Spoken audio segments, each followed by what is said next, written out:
My homily for the 15th Sunday in Ordinary Time, the 10th of July 2022.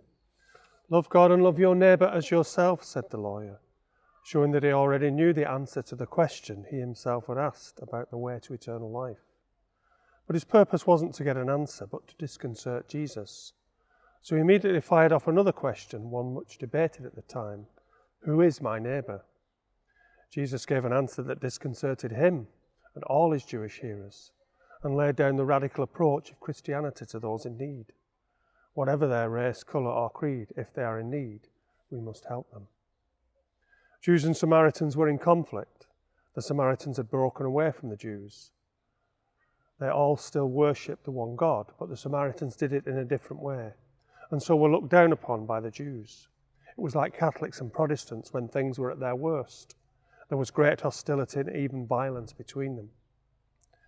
The general Jewish listeners probably didn't mind Jewish implied criticism of the priest and Levite who passed by on the other side, for we all like to criticise those in authority over us. But they would have been shocked when Jesus made a Samaritan the hero of this parable, for they were their sworn enemies, heretics and troublemakers, not to be trusted. So once again, as with many of his parables, he made people stop and think and question deeply held prejudices and beliefs. Who proved himself a neighbour to the man in need, the one who took pity on him.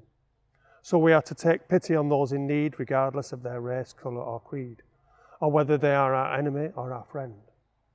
The only criteria for our neighbour is that there be someone who needs our help. Our Christian faith really is very radical, despite our failure so often to live up to it.